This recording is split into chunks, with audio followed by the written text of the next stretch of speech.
махачкалинцы любят высокие заборы, крутые машины с хорошей системой кондиционирования, потому что вот это их территория, и они там себя чувствуют комфортно. А вот город, улицы, все, что за забором, это не их, и они относятся к этому наплевательски, мусорят, гадят и не защищают эту территорию. В итоге мы подумали, наверное, главная проблема в нашем городе, что люди не чувствуют себя хозяевами этого города. И поэтому мы пришли к такой идее назвать нашу организацию «Город наш». То есть вот защита защитой, а главное привить чувство того, что город именно наш, и мы должны бережно к нему относиться, защищать его в первую очередь, в том числе органов власти, которые какие-то безумные проекты выдвигают.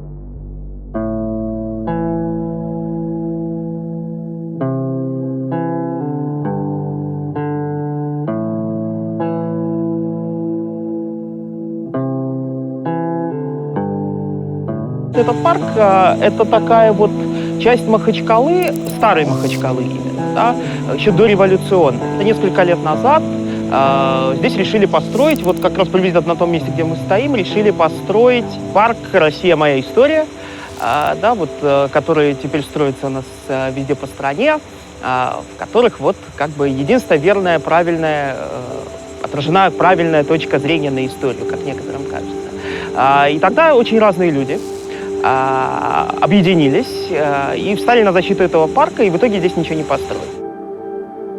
Первое обвинение, которое мы получаем всегда в любом деле, это что нас кто-то заказал, что нам кто-то проплатил, хотя мы все делаем за свой счет, вот за счет этих граждан, за счет своего времени, за счет своей энергии. Есть две главные удачи гражданских активистов в Махачкале. Первое – это как раз-таки то, что пока что нам частично удалось отстоять парк Ленинского комсомола от достройки, хотя сейчас идет второе дело, связанное с невозведением здесь или возведением здесь колеса обозрения. Второе – это защита очень маленького клочка земли, который называется сквером, но по факту это две большие клумбы. Прямо перед зданием Министерства культуры на главной улице Махачкалы был установлен, и он сейчас стоит, памятник дагестанскому прозаику Эфенди Копиеву.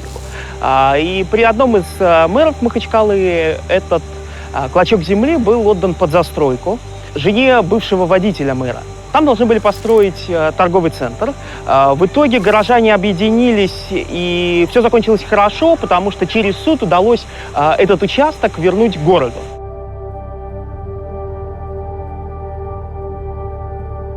Самое последнее дело, которое сейчас мы ведем, ну, самое такое болевое, наверное, самое сложное, которое у нас из всех было, это попытка не дать захватить и застроить парк у озера Гёль, не дать построить там православный собор, который собирается сделать Махачкалинская епархия.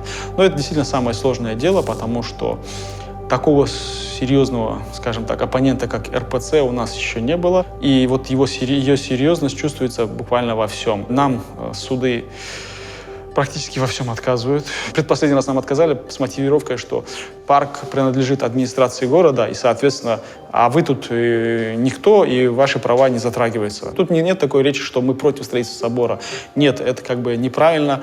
Тут нету никакого религиозного контекста. Люди у нас очень толерантные. Этим, я так считаю, цинично, лицемерно пользуется администрация города, которая отдает территорию в парке под строительство собора, в то время как по соседству большая территория отдается не парковая, отдается под частную стройку. То есть там они получают деньги за свою землю, а здесь как бы земля с РПЦ денег не получишь, и вот они отдают парк со словами, ну а люди согласятся.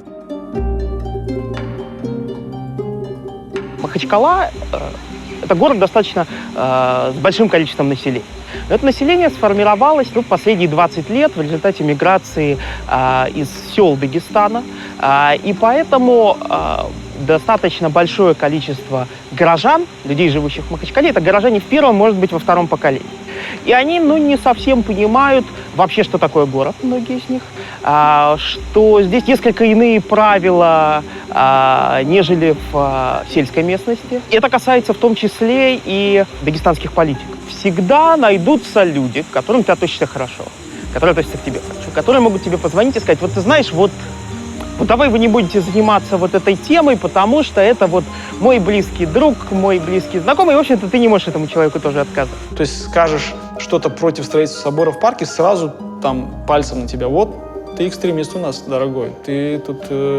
Мы-то понимаем, о чем речь. То есть ты борешься с религией, с православием. У нас есть более-менее публичная часть. Это вот профучет, так называемый, учет по серии экстремизм, религиозный. Это как бы первый шаг к тому, что у тебя будут серьезные проблемы. И вот это все в теневой сфере происходит. Просто люди этого боятся, серьезно боятся. То есть они все делают так, чтобы их никто не обвинил ни в каком экстремизме. Наши спецслужбы не полемизируют, как правило. Стандартная, так сказать, фраза «убит ответным огнем» — это прям наводит страх, я думаю, на многих жителей республики. Никто не хочет оказаться убитым ответным огнем.